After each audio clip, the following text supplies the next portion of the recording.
Moshi Moshi. Hello, I'm Zeb Ramsbotham, and I'm Annie Ramsbotham. and we're the Rambling Ramsbothams. Our journey might be rambling, but we hope this podcast isn't. It's Tuesday, and we're in our house after I guess just a busy weekend. Last week was semi-busy. Well, this one we traveled again for one of your races, so Yeah, why it and then I felt feel a like we little were in busy. town a lot last weekend, which made it seem, I don't know, like busier, I guess. Because for Tuesday... the festival. Well, no, because Tuesday we did, we were in town for some ice cream. And then Yeah. Thursday... I've been dragging Zeb along on my ice cream tours. Yeah, we can talk about that. And then Thursday we were just back in town because we did a Japanese test for a class that's in town. We're gonna, I guess, see like our placement to see how good we're doing. And Well, we got our scores back. well, yeah. So we did that on Thursday. So it just felt like a busy week. It wasn't anything like too crazy or anything like that, but yeah, felt like a big week. So it's good to be back home. Although now it's hot. Our house is Yeah, it definitely toasty. feels like summer. So if you're watching this on the video recording, hopefully you can't tell how sweaty I am. Yeah, I feel sweaty. And it's also just been like humid. Yeah. So the like rainy season, I don't think has officially started for us yet, but it is It should be any fairly day humid. starting. And so yeah, I just feel like the humidity more than the heat has been getting to me because I don't like feeling sticky.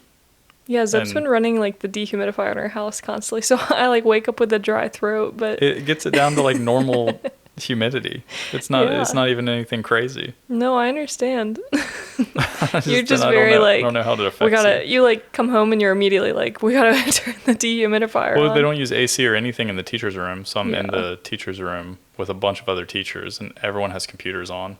Yeah. So like literally the teacher's room is so hot, and then it's so humid because they like don't open windows or anything, and just then kind they of sitting in.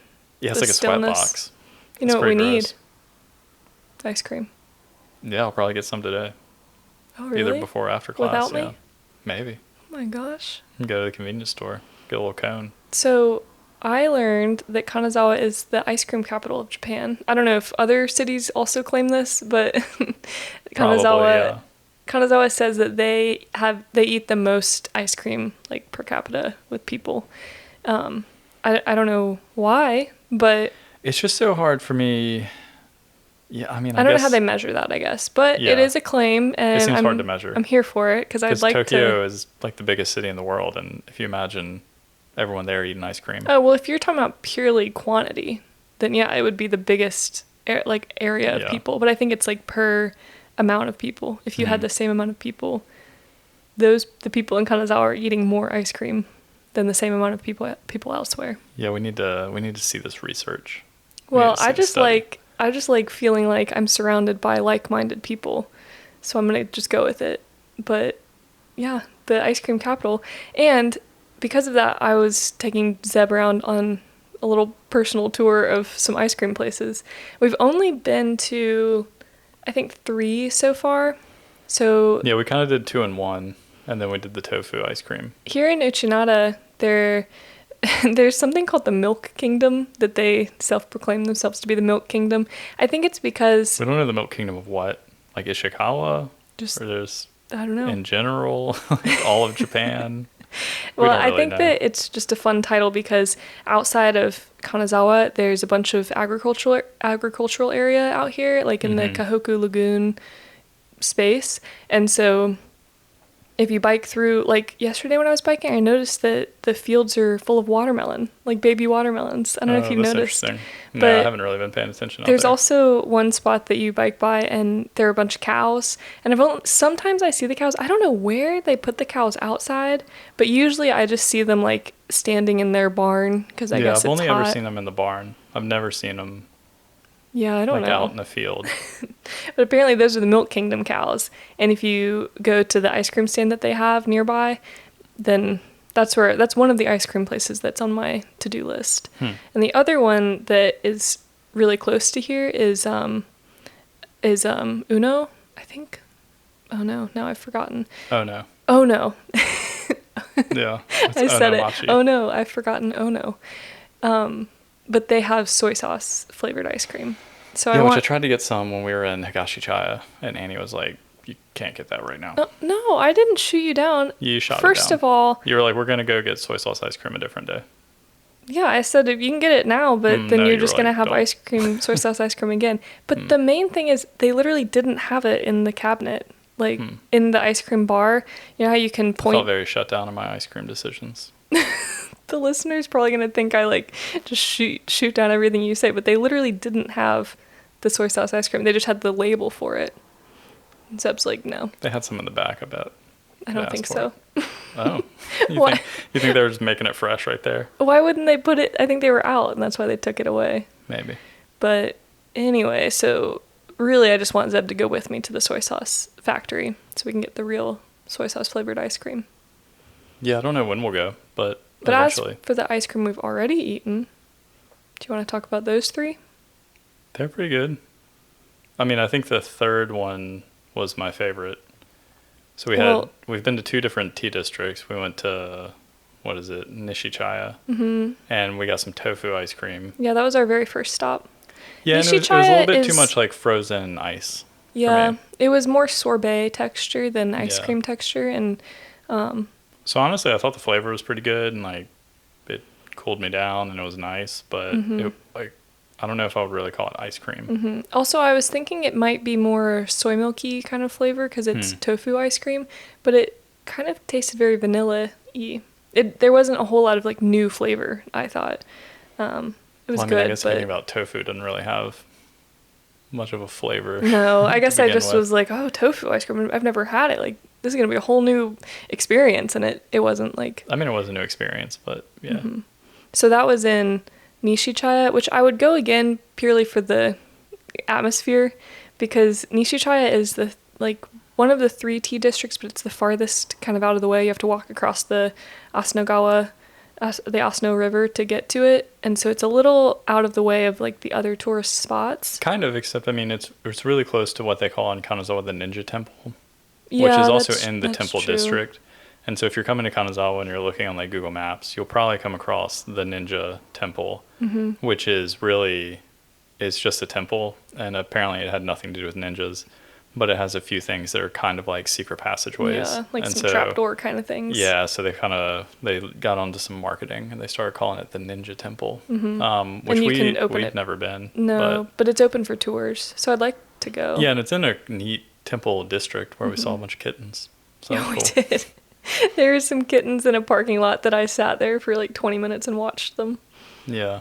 But So that was pretty good ice cream. But then we went on a Thursday, we went to Higashichaya, which is like the big tea district. It's the one that you always see the pictures and the marketing and stuff. Yeah. And so we went there and they had, the first time we got the gold leaf ice cream. Yeah, because which is a total waste of money. So But- going in, like, I mean, didn't you know it was going to be kind of a tourist trap? Like, it's Yeah. because Kanazawa, It makes like a cool photo, yeah, but it's, I think it was like 1,000 yen. I think it was 1,100 Oh, because I got the Pokemon edition. so it was like $10 for one cone of ice cream. Yeah, I mean, it was And like 9-ish or something so- like that, but a lot.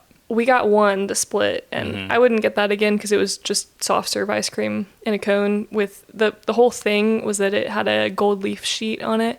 Yeah, which honestly kind of detracts from the ice cream because it has like, of course, it's like a metal, so it has like a very slight metallic flavor. I mean, you get it for the picture, and also because Kanazawa is the leading exporter, or like they make the most gold leaf, and so that's Yeah. why you have it. It's definitely just a novelty item, but it's like if you want some ice cream, just go to the convenience store and get the cone. Well, yeah, And you'll save 800 yen. the and photo you'll was have really worth good ice it, cream. but I wouldn't do it again. But Yeah. I did taste just the gold alone because I was curious. But it tastes the way it tastes when you bite your tongue, Yeah, so kind you of could put a metallic. penny in your mouth or something. It's not like, I guess I could have guessed, but yeah. it did come with a little Pokemon cookie kind of wafer thing on the top. Yeah, and then I got my a coaster. Coaster. My gold leaf Pikachu coaster. Zeb's a Pokemon fan, so we satisfied Yeah, their that. marketing got me.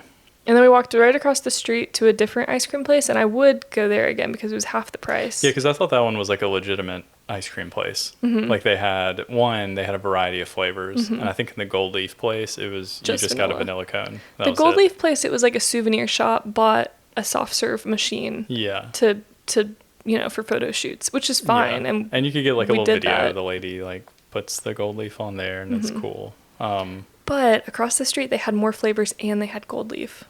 And it was better ice cream. Yeah. So they aside had from the flavors. I just think it was superior ice cream. It was. It wasn't soft serve. It was actual ice cream. Mm-hmm. But they had black charcoal was the flavor I got. I think it was like bamboo. It was like bamboo charcoal ice cream. And cocoa. And it was good. And then... So it was black ice cream. Yeah. Yeah. But you had... What did you have? Mine was pistachio and I think like natural sea salt or something. Yeah. They also had red bean, which I'm not like the biggest fan of red bean, like Adzuki beans. But they have... And it's a very popular flavor in Japan. I'm a big fan, but it was like some kind of fermented... It didn't sound too much like traditional ice cream. So that's why I didn't get it. Because it was like fermented bean something. They had another interesting flavor that was like sweet sake, like amazake. But yeah, I liked my cocoa charcoal. Yeah, I thought my pistachio one was really good. Yeah. It had a very nice pistachio flavor. I did see after I'd ordered that they had a miso flavor, and I was like, oh, I should have gotten the miso because it's kind of sweet savory, kind of like salted caramel flavor a little bit. Yeah. But yeah. Which that's usually the ice cream I go for. So the ice cream I wanted to get originally was, I think it was like caramel soy sauce, which sounded really good because I don't know why, but I really like salt and caramel. Oh yeah. And I think some of it goes back to, so one time I was like sick and the game Kingdom Hearts 2 had just come out and I had like mono or something.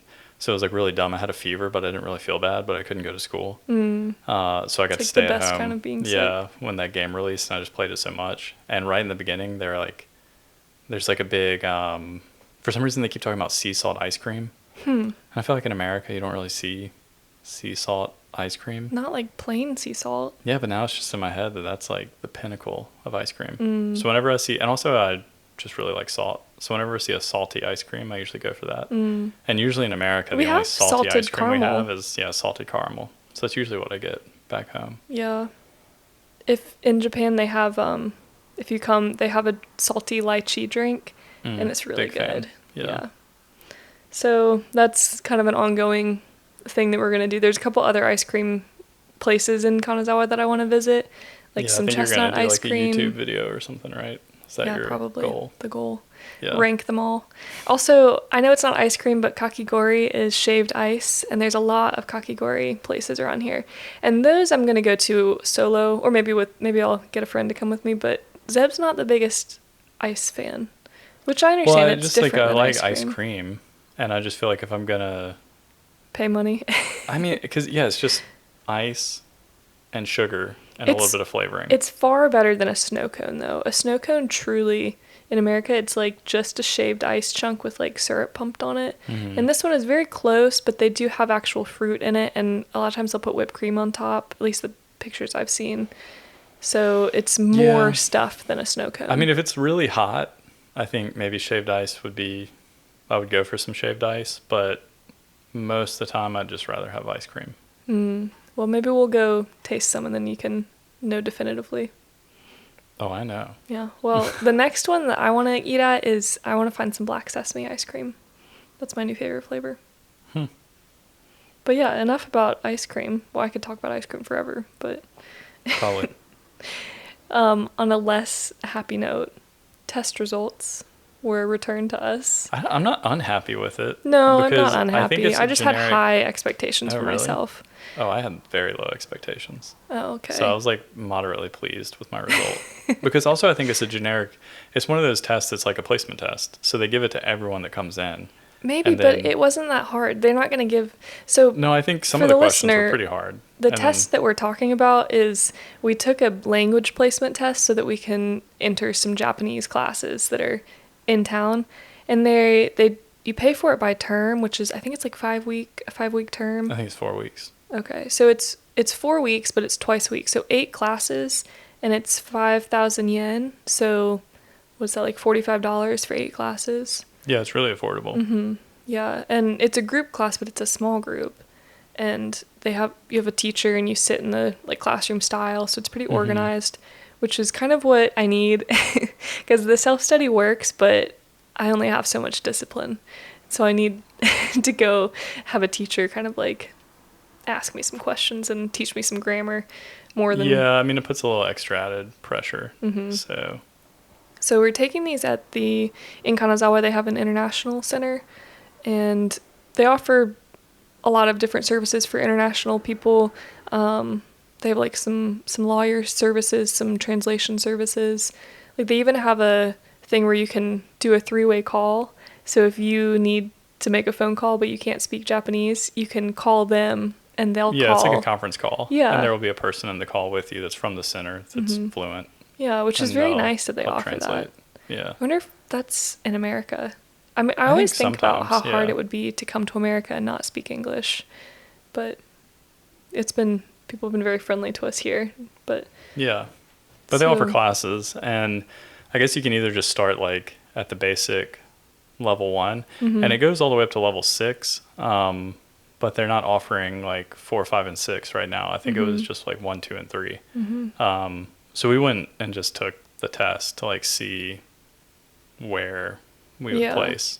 So I actually took the very first term of level 1 when we first moved here, and it was fine, but it was so basic that we were just learning how to read hiragana and katakana. And yeah, which I feel like if you're studying Japanese on your own, you can do that pretty easily. And so like you don't really need someone to help you with that, probably. Yeah, that one's a fairly like easy thing to self-study because it's just learning like sounds and how to read them and just practicing that. And so I didn't go back to the second term because I was like, well, I don't want to pay and just the effort of going into town twice a week. So I actually took a break from the class and I didn't take it for, I don't know, like 6 months. And so when I contacted them again, I was asking if I could test into level 2 because I figured that would just be like the next step up. But it feels actually like quite a significant step up because well, that's what I'm saying. I'm pretty sure that test is just a generic like placement test. It's like some of it's going to be fairly easy and some of it's going to be pretty complicated. Yeah. It started with a conversation part. So both Zeb and I individually spoke to the teacher. Yeah, it was kind of like an interview. It was pretty interesting. And they ask increasingly more difficult questions. So like the very first thing was just introducing yourself and saying your name and stuff. And then the teacher was asking, I think the first question he asked me was, what do you like to do on the weekend? Oh. Yeah, which I don't know. I guess know if he asked me that. Oh, really? Yeah, we were just kind of having a conversation. I figured that he was just to gauge my level, just starting pretty basic, because that's something you could respond with just like a 1-word response, and then from there he would ask. So I said I like biking, and then he was asking like, where do you ride and how far do you go, and I forget what other questions, but then he asked me something and I was like, I don't understand, and he said it in English, and he was asking, I think he was asking, like, why do you want to learn Japanese? Like, have there been difficulties that you've come across in the language? And the word he used for difficulties, I didn't understand. I guess it's important to know, but I do always think it's interesting that people always ask that. Why? Yeah, like, why do you want to learn Japanese? And it's like, I'm in Japan. Because we're living in Japan and everything is in Japanese. Yeah. But they want to know, like, a specific reason. Yeah. Like, oh, is it for like business meetings? And it's like, no, it's not for business meetings. Like, oh, do you want to talk to coworkers? And it's like, well,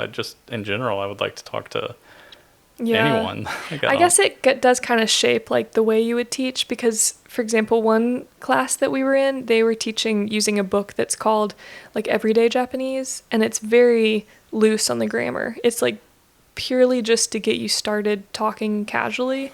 But then if you wanted to talk in a business setting, they would emphasize the grammar because you want to be speaking in like keigo and using like very formal things. I mean, I guess so, but I just feel like that's a general part of like the learning experience. Yeah, that you'll learn like all of it.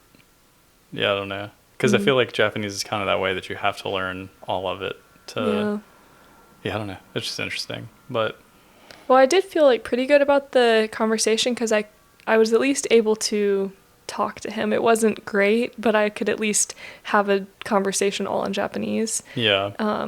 The only part I really messed up is he was saying Coco, like here. Mm-hmm. But I thought he was saying like Coco, like High school. And so Yeah. he was asking me something about like, what do I like, I thought he was asking like, what do I do at high school in terms of like, because I could understand he was asking about like speaking and listening and grammar. And I thought he was Yeah. asking like, oh, like what do I teach at But high that's school? a mistake But then that makes he sense. was like, no, I mean like here. Like, what do you want to do? Like here, like Coco. And I was like, oh, like here. That makes sense though because Coco and Coco are so similar. It's just because the vowel is elongated. And we had just been talking about like me being an English teacher. Yeah. And so I was like still thinking about like work, and then There's so many words like that I just can't hear the difference very naturally. Like today I was talking to my friends about we were talking about Disney princesses actually, and because they were talking about watching Ghibli movies growing up, and I was like, I guess the like thing that's closest to that is my sisters and I were really into Disney princess movies, and the word for princess is hime, but I said hime because I was thinking about the next word to use, and they said that if you elongate the E, it turns into screaming. Oh, that's funny. So they were laughing because it sounded like I said that I was like watching like screaming movies. Wow. But yeah, so we'll have to practice minor things like that. Yeah. So the written portion of the test, it was 3 pages and it was all in Japanese, and it started with just multiple choice, like things you would circle. And so I was like, great, this will be fine. And I didn't realize that each section was different, and so then it was going into like you have to write out the particles. Yeah. And then the very last section was you actually have to write out short sentence responses. Yeah, it was like written response. So I missed that whole section because I got to the end and I didn't have enough time. I warned you. We were like taking the test together in a like closet essentially, and we were sitting there and I looked down at my watch and we had an hour to do it, and I noticed that we only had like 8 minutes left. Yeah, Zeb whispered to me like 8 minutes left, but it like, took me like 5 minutes to do one of the question was what would you do with $1,000 or like $1 million, and I was writing like buy a house, but it takes so long to think about how to write if you're not writing in just Romaji.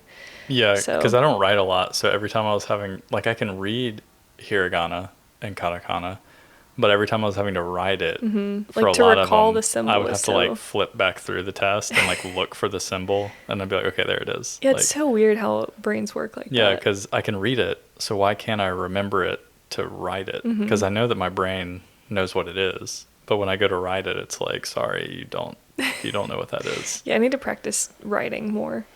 But yeah, we got our results back, and actually Zeb beat me. My competitiveness, I was trying to beat him, but we I don't know how the test is overall scored. I just know that we passed and were approved to go to level 2, but our scores were bad, so I don't know how we passed.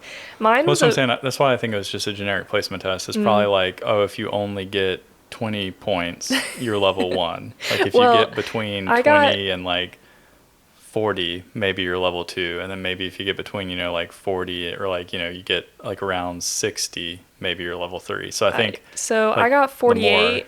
Yeah. 48 out of 100, and you got like 53 or 56 or something. Yeah. So I think it was 56. Oh, okay. I think that's what you told me in the car. So. Yeah, but that'll start next week. No, it's like the 21st, right? Mm-hmm. So it's like next week. Is it?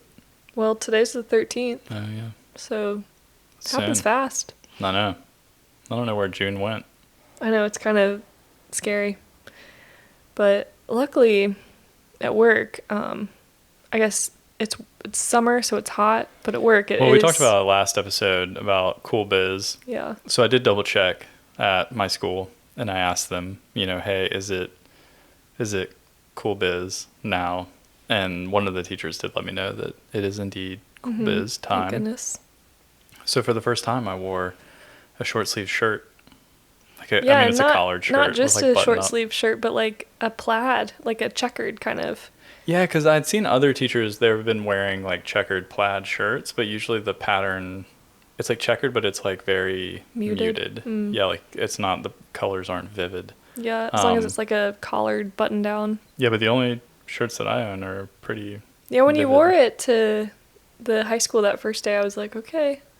Well, I was like worried it might be a little. So I wore it to my night class first because that one's like more casual. Mm-hmm. So I wore it there first, and then I wore it to my other school on like during the day. Mm-hmm.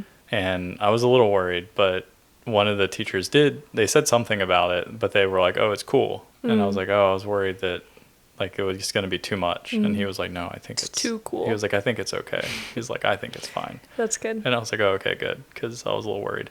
So the only bummer is that now I'm realizing is because it's so humid and it's so sticky.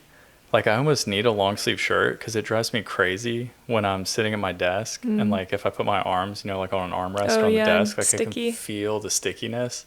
Oh, and it drives me crazy. So I had like my sleeves rolled up one time when I was wearing a long sleeve shirt and had to roll it down because like when I would rest my arms on there and I'd be like typing, I could like just feel it, and it was it was rough. And there's still like other teachers and students that are wearing like sweaters and stuff. Yeah, I don't know how. I don't get it. When I get on the bus and I see like the other high school girls in their uniforms, they still have sweaters. I think they just like, I guess sweat. It's like the look. Yeah, and they're trying to be cute, so they do it. Like even in the winter, when they're wearing skirts. I don't know. I have too much like face sweat. I guess like Big Sale Sensei, he was telling me because I had class with him. He was like mopping down his like neck and stuff with a cloth. Yeah. And he told me, he was like, he's like, I must still be young. And I was like, what?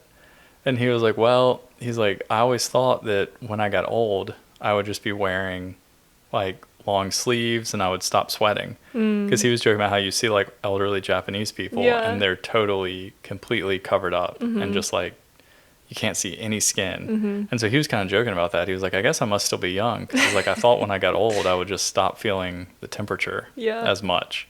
And I was like, oh, I never really thought about that. But I was like, it's definitely humid. And he kept like, he would like touch his arms and he'd be like, oh, like it's so sticky. And I was like, yeah, it is. Yeah. It was a little uncomfortable. But it's about to get more uncomfortable because maybe the rain's coming. We don't know. Might be. It might never have left. Yeah, you were looking up that possibly the rain season from last year never ended. Yeah, so we talked about this too, I think, in the last episode, that it's the rainy season and people keep warning us about it. And so I was finally like, Googling it. I was like, what's the deal with Japan's rainy season? And it's usually like early June to late July. It's something like 6 to 7 weeks long. And it's really funny because it's not like a season, but like seasonal weather. But so it has an official start and end date, and the Japan like Meteorological Society or whatever announces it. And typically it starts in Okinawa first, and then moves its way north through the country as like the start dates roll out. So it hasn't started yet here because they haven't announced the start yet. But for example, in Okinawa, in Kyushu, and even in Tokyo, the rainy season has officially started.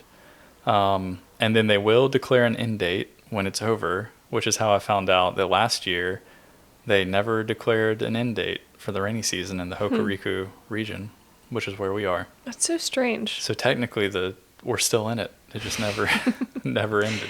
I wonder if they forgot.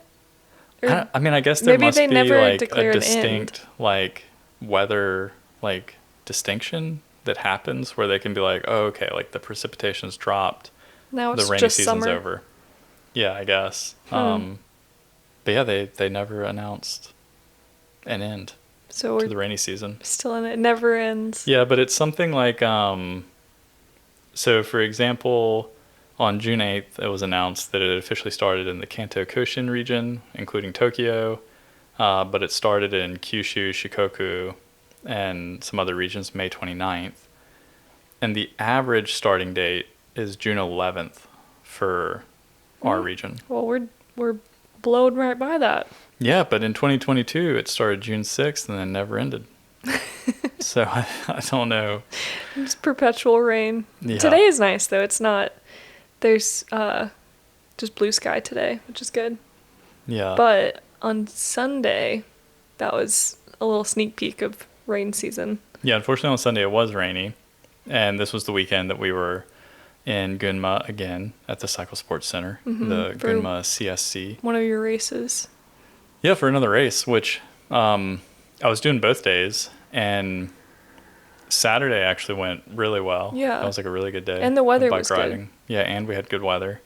So that was like the highlight of the weekend, I think, for me was...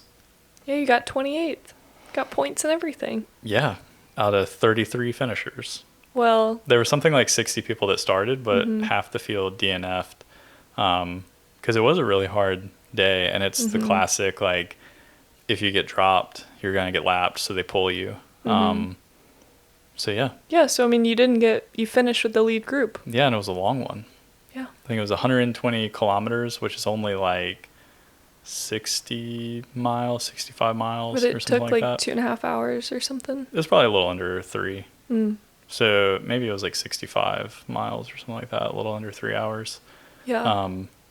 But yeah, it was fun. It was reverse direction than what I'd done at Gunma in the past, and I liked this direction a lot more. That's good. Felt Yeah, and better. your results keep getting better every race. Kind of, except that on Sunday I didn't finish. So, Well... but also technically on Sunday everyone didn't finish Yeah, because they canceled the race. I was It really glad that strange. you... So on Saturday, while you raced, I rode, just did a little exploring around in Gunma. And then Sunday, I had to catch up on some work, but also I just didn't want to ride because it was so nasty. Yeah, it was and gross. so I drove a little ways, like, down the mountain to get some cell signal so that I could use my phone as a hotspot. And I'm glad that you found me because I was surprised that only an hour after your race, you were, like, pulling up to the car and you were like, it's just miserable out there. So... yeah, I mean, it was a lot colder, and then the rain, and then like also you Saturday said, had been so hard, so I was just kind of like at a certain mentally point in the not race, feeling it. there's no point in finishing because you'll get pulled. So, like, you won't get the points and stuff. So that makes sense why you left. But then I was glad because we could get out early, and it turned out that they canceled the race, so nobody got points. Yeah, everyone got marked as a DNF, which is pretty interesting. It's a huge bummer for those people that stayed in the race and tried really hard, because in their head they're like, well, I'll at least get points out of this. I'm just so surprised they DNF'd everyone. Yeah, and I still don't exactly know why. Short. Like, it did get really foggy at one point, and it was still raining, so maybe it was just like a safety concern that there was such limited visibility. But just surprised. Yeah, I was too. But yeah. So it was an interesting weekend of bike riding. But yeah, Saturday was a lot of fun. So that was a good day. I rode around and I saw one of Japan's top waterfalls. Top 100. It's a lot of waterfalls. I mean, beach here at Uchinada is one of the top 100 beaches. Yeah. Yeah. There's a lot. But it was more of a cascade than a waterfall. Like where it free falls off, So it was cool. Getting real technical over there. Yeah. Maybe it's one of the top 50 cascades. No, it said before you even get to the waterfall, it was like, behold one of top 100 waterfalls, something like that. I just want to know who makes these lists. I don't know. That'd be a fun job. There? Yeah, I mean, to just rank best things. I could be top 100 ice cream rankers in Japan. You do top 100 ice cream places just in Kanazawa. Yeah, there's probably 100. Because I feel like every cafe sells ice cream. Yeah. I'd have to eat a lot of mediocre soft serves. Yeah. But I can do it for the good of the people. Yep. It's difficult. Yeah, somebody has to do it. So one of my favorite parts about your race weekend, though, is that we got to stay in a new location. And on the way down on Friday, we stayed in Joetsu, which is halfway. So the drive was 4.5 hours, which is kind of a lot. But we split it up by staying at the halfway point at an APA hotel, which is kind of like just a standard business hotel. Like, they have them all over the country. You know exactly what you're getting. Yeah, it's just a huge chain. Kind of like a Hilton or... That's what we talked about. It's not... It's still like a really small room compared to like an American hotel, but it has everything you need. And you can check in at any time. Like, sometimes at guest houses, you have to make it before the host kind of goes to bed, or else it's kind of a pain for them. And with the APA hotels, they have like 24/7 service, so yeah, I never feel bad about like, oh, well, we're getting there kind of late. And then when you check in, I don't know, it just has all the amenities you need. And you know what you're getting. So nothing like exciting, but it was a very comfortable hotel. Yeah, I thought it was a little exciting. It was great. Had blackout curtains. They did have really bed, nice curtains. Super comfortable bed. Yeah, and so if you're staying in a city, those are always like a reliable, because they're pretty cheap. So it's not really, I guess it is like a true Japanese experience because it's a Japanese chain. But yeah, if you're looking for like, they're not quite as fun as like a ryokan or. And I always thought that APA like was like an acronym and stood for something. Is it not? Well, if you notice their logo, they put the J in the N, so it becomes Japan. Oh. So it's APA. Interesting. It's like the center of Japan. So I don't know if it's also an acronym or if they were just like, it's the center of Japan. What are we going to call this hotel? Oh, Japan has APA in it. Let's call it APA. That's clever. I just noticed on one of their marketing things, it had like a kind of like shadowy J and N on the sides of the APA. But, well, yeah. On the second night, though, we actually accumulated enough points to stay at a place for free, which was cool. And it was a hot spring guest house, but it was very modern, like more like a hotel kind of feel. Yeah, I would say it was more like almost like spa type. Mm-hmm. Like it wasn't traditional. No, it was had very an onsen, like it had that style. Like you still took a shower before you went in. There was like a little shower room, and it had an onsen. But yeah, it was everything was like concrete. There really wasn't any wood. Yeah, it was super modern style. Like Zeb, when we were walking down the staircase. Well, some of it was like so is it under concrete and industrial that it really did look kind of like they got partway into the construction and they were like, you know what, this is just going to be our vibe, and I think it was purposeful. I think the industrial look was on purpose. But yeah, they had a lot of exposed also even the concrete. Stairwell was almost like a little dusty. Oh. Like they had just put up the concrete and like the dust had settled and they hadn't like vacuumed it up yet. It was kind of like maybe it was too industrial. Felt a little construction sitey, but it was nice. It was really nice. Like I did like the hotel. Mm-hmm. Yeah, because the onsen was super clean and like very modern and polished. Because the other one we'd stayed at was also really nice, but they were going for a traditional look. So it was kind of like the water was kind of murky because in the other one because it was coming straight out of the ground. Yeah. So it was just a very natural kind of like campy feel, and then this one was very like modern and new. So yeah.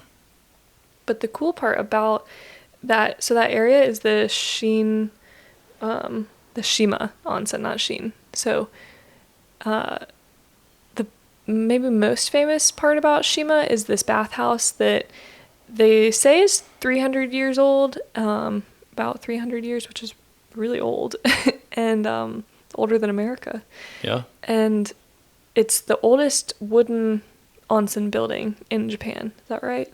Yeah, they say something like that. There's some qualifiers on it, but they say something about how it's like the oldest wooden bathhouse structure in Japan. And the that's name still standing. is Sekizenkan.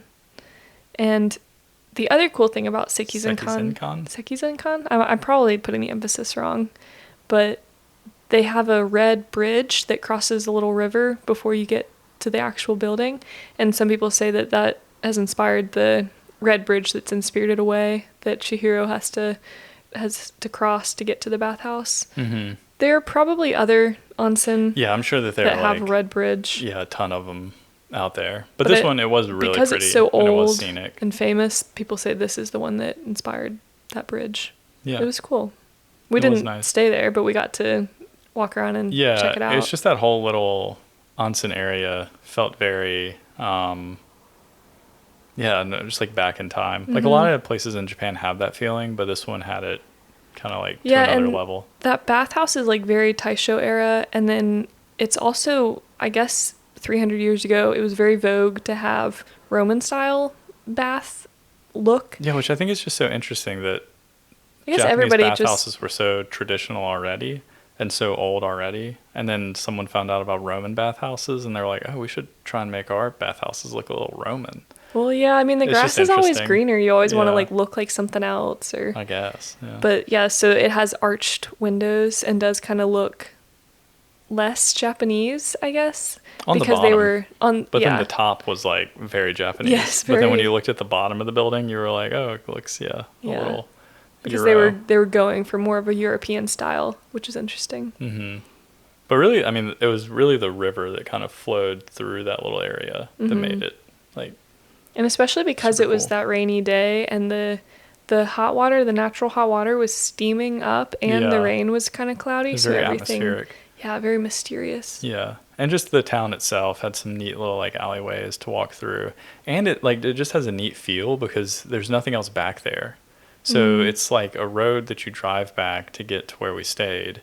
But at the very, very back, there's like a huge reservoir. Oh yeah, Which- the lake. Yeah, it's kind of like a creepy feeling because you're sleeping down below this like massive reservoir. Well, I didn't which you realize don't really until we were realize. driving up to the dam. I was Yeah. like, wow, this is a really big dam. Yeah, but then you drive up to look at the reservoir and you're like, oh, like the whole town is beneath that thing. So we Yeah. were like sleeping underneath that. I mean, I don't think the dam is in any danger of breaking, but No, it I don't is think so either. interesting to drive up and be like, Yeah. wow, we're just being protected by this man-made couple of bricks. Yeah, but then beyond the reservoir is just like a dead end road.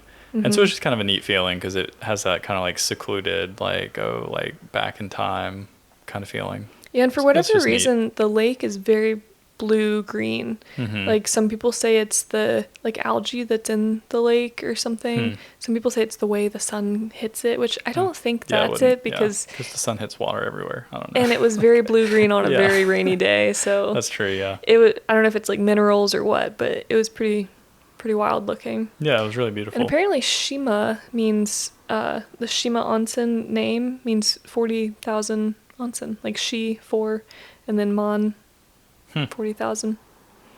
It's interesting. I don't know So like they- yeah, where what, the 40,000 40,000 comes from, Yeah. but 40,000 springs maybe. Something.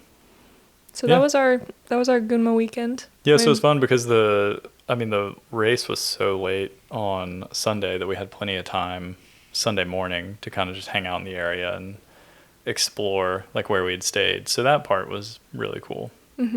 And I was thinking in the future, probably what I would think about doing is maybe only signing up for like one of the races on the weekend, like maybe just Saturday. And then that way we have can more have time to like, explore. yeah, I could just do like the one day and then maybe, but we'll see. Yeah. Well, and now that it's summer, there should be more festivals and stuff coming up. Yeah, so there's more going on, and it's kind of nice because there's kind of like a break in the racing because I think there is And because one. it's hot. Yeah, and I guess it's the rainy season, so never Gotta know. stop everything I for this know, rainy shut season. it down. But there's like a little lull in the racing. Like I think the next one's not until the weekend of like July 16th or something So we have like that. at least a month. Yeah, and I don't know if I'll go to that one. Like maybe I would be interested in doing it. But I think before then there's a weekend that just has like a criterium, which I'm not too interested in doing. So I'll probably skip that one. But it's just kind of like if I don't make it to that mid-July race weekend, then I don't know if I'd do a race until like September or something. So long gap. You're gonna have to be my domestique at my race because I have a race in July. Woo! I'm excited. Wow. I'm also kind of nervous because I haven't raced in like a year. I haven't raced think since it'll be we've good. been here, but it'll be fun. Mine's also a gravel. I don't know if it'll be truly gravel, but it's more of an off-road race that you can race a gravel/road bike on, and it's just how many laps can you complete in an hour. So I don't know what to expect, but it's part of the Shimano Bike Festival. Yeah. So shout out Think it'll be to fun. somebody on Instagram that told me about it. Wow. They were like, "Oh, are you going to this race?" And I was like, "I haven't heard of that, but that sounds really cool." Going now. Yeah. Yeah. And we might do one more event like in a few weeks. Oh yeah, you found an event that actually another expat hosts from England. Well, I guess it feels like a weird calling him an expat now because I guess just he's like, lived here for 10 years. Yeah, he's just like a so- Japanese. I mean, he's like, yeah. When do you stop being an expat? You know, he's lived here for over 20 years. I think his kids are half Japanese. He's married to a Japanese woman. I don't know. I don't think so. when I say expat, I don't think it's a negative term or anything. I just think I it's don't necessarily like think so either, but you I think grew it's up- like strange when you talk to them, and if you like set it around them, it feels a little kind of like you're still thinking of them as like they don't belong. Yeah, or you're still thinking of them yeah. as like a British person. Yeah, And I it's guess like, or us as like, I mean, we're still very American. I guess I would always call myself an expat though, because it feels like where you grew up in one place. So like I always have my 20 plus year history in America, so I would always be from America. But I guess if it has the connotation that you can never or even it's like that guy, if he's been here for over 20 years, he might have been in Japan longer now than he was in I guess it's interesting because I wouldn't think of it as like, oh well, you don't belong here now. Oh, something got dropped in the hallway outside really banging around outside our apartment. They're probably checking on the there's like a little doorway and you can check the gas meter. Oh, it's like in the wall out there. It's really strange. Well, hopefully the gas meter's fine. Yeah. But I don't know. That's interesting because also like gaijin is like, I'll call myself a foreigner, but it's not a very polite word, and so you can also call people like gaikokujin. But there's an even more polite word for foreigner. But I don't know. It's interesting because some people you say it and it maybe has the connotation that you don't belong. But anyway, that was a little bit off topic, but got a real rambling going on. There's a guy who's hosting a bike race event that's in Joetsu, I think. No, it's not in Joetsu, but it's like north of Joetsu, so it's not super far from here. But it's not a race, but it is like it's like an event. There are times, but they don't call it a race. But casual race. So it would just be like interesting, and it seems like maybe like a good networking opportunity, and he's like doing it kind of just try and help the like local community, because I think it's in like a little village type area, so it's trying to get people to like come there and like spend money and kind of see everything. So it'd be somewhere that we wouldn't go otherwise. And it looks pretty. Looks nice. So it'd be fun to maybe do like a supported ride. So we're looking at doing that.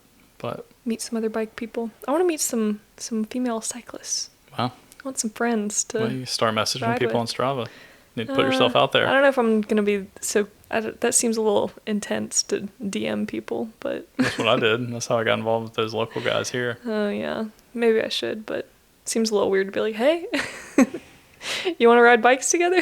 It works. I don't know what to tell you. Yeah. That's how you make friends. Well, do you have a word of the week? I do. And it might be a surprise. It's not a surprise. Okay. It's Tsuyu for rainy season. Oh. But this is one of those words that so earlier we were talking about how there are like multiple like words and there are different ways to pronounce and they mean different things. Mm-hmm. So Tsuyu, if you have an emphasis on the su, the first part is like dipping sauce. So sometimes you'll get soba and it'll come with tsuyu, which is like a dipping sauce. So you dip the soba in the sauce and you eat the noodles.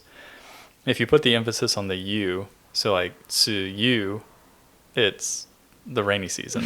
And so you can eat tsuyu in tsuyu. Yeah. And it's one of those things as a foreigner it's kind of hard to hear and get used to. But so Tsuyu, with the emphasis on the yu, means rainy season. And there are some other words kind of like that one of my coworkers was telling me about, like ame, which it also related to the rainy season, is rain, but it also means candy. And I can't remember which one it was, but if you put the emphasis on like the and then meh, maybe that's candy. And if it's meh, and you put the emphasis on meh, maybe it's rain. I can't remember which way it goes. Hashi is another one, because I was talking to my friends about the sticks. We were crossing a bridge, and bridge is hashi. Like chopsticks and bridge. If you put emphasis on shi, it's bridge. And if you put the emphasis on shi, then that one's chopsticks. And another pronunciation, which I don't remember, is corner. But it's also hashi. Yeah, it's tricky. It's strange. And my coworker that was telling me about this, she said her entire life she has said inu wrong, because I think you're supposed to put the emphasis on the e on the first part, and she does like a rising like intonation thing on nu, so she's like inu, and so but apparently she said that as a child she started saying it that way, and she's said it that way her entire life, and I think she said luckily that one there's no like two meanings, so when you say it, like everyone knows she's saying dog, but they're like, wow, you say that word weird. I wonder if there's words like that in English. I guess there's words that there is a natural emphasis. The same thing. Like, I mean, so one example we were talking about was like read and read. Like I'm going to read this and I read that. Like it's the same word, but you say it differently Oh, but it's spelled the same. Yeah, it's spelled the same. Yeah, I guess I'm thinking of emphasis words, but I don't know that there are any, but there is a natural, like when you say window, you say window. If I said window, it feels a little weird. But I still know what word you're saying. You know? So, yeah, that one's harder to think about, but I don't know if we do. I guess because English, you can emphasize words to make the sentence mean something different. Yeah. Like or some people just have different accents and they just say things differently. Yeah, language is so weird. Yeah.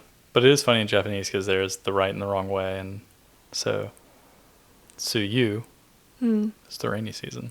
Very cool. Someone's probably listening to that and he said it the exact same way every single time. Yeah, definitely don't take our pronunciation. No, but it's just interesting to know if you're learning Japanese. Yeah. Yeah, that it matters. Right and wrong ways.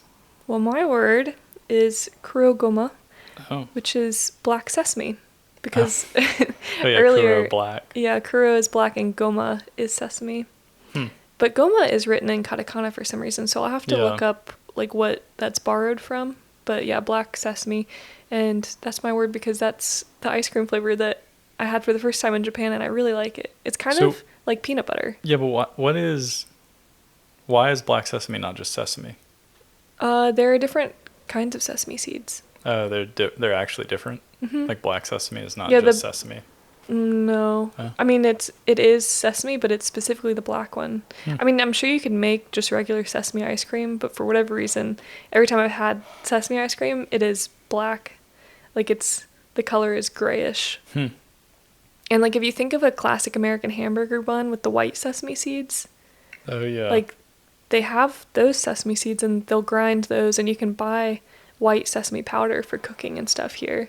But for whatever reason, the black sesame is the one that you make the ice cream out of. I don't know if it's like a nuttier flavor, but it is kind of like peanut butter.